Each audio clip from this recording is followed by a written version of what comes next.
dans mon intervention préliminaire, que c'est un mouvement qui répond à nos aspirations. Un mouvement qui revendique donc ce que les Foutanké ont droit, en fait, ce dont les Foutanké ont droit. Et je pense que nous partageons beaucoup de choses par rapport à ça. C'est pourquoi on est là aussi.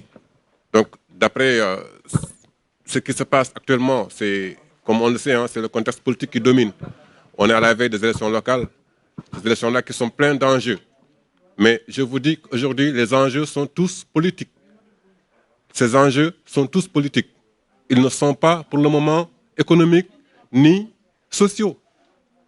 Aucun des leaders politiques, ou je dirais même la majorité des leaders politiques qui sont actuellement en concurrence dans le Fouta, ne privilégient pas les enjeux économiques pour le Fouta.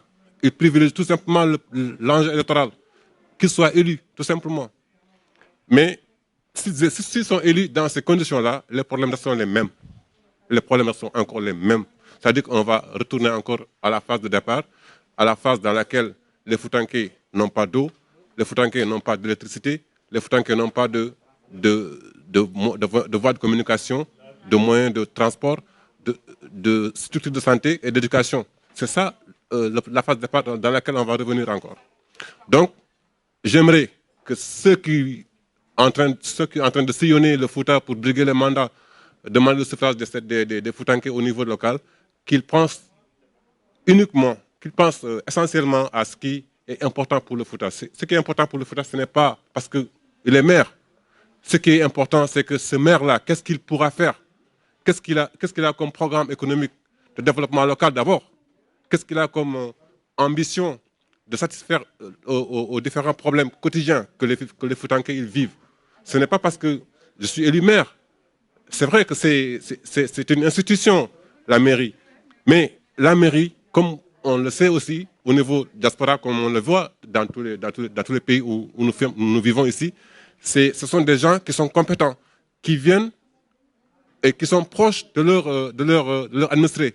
Mais pas comme on le voit d'ailleurs dans certains pays, comme chez nous, hein, où je pense que j'ai un peu bossé par rapport à ça, mais c'est aller plus lentement et plus clairement aussi, quoi. Que nous en appelons vraiment et de tous nos voeux aux populations du Fouta de ne pas prendre, de prendre en tout cas au sérieux ce problème électoral qui est en jeu.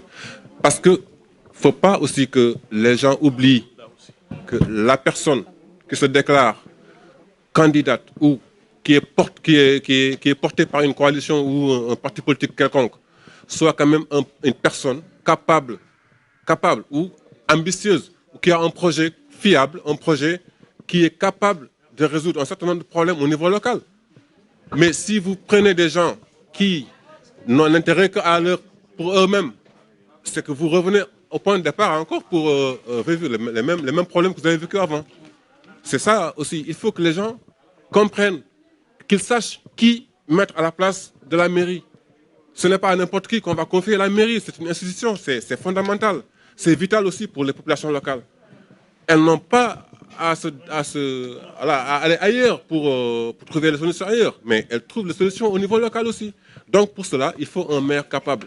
Un maire qui est là, qui est proche de ces populations, qui peut régler un certain nombre de problèmes au niveau local. Mais pas n'importe qui. Et on en voit tous les jours aussi. Des gens qui viennent de partout, qui sont parachutés de partout, qui viennent parce qu'il y a un enjeu, qui sont là et qui sont prêts à tout rafler. Alors qu'à la fin, après leur élection, c'est fini. Hein. Ils ne vont pas vous satisfaire, quoi que ce soit.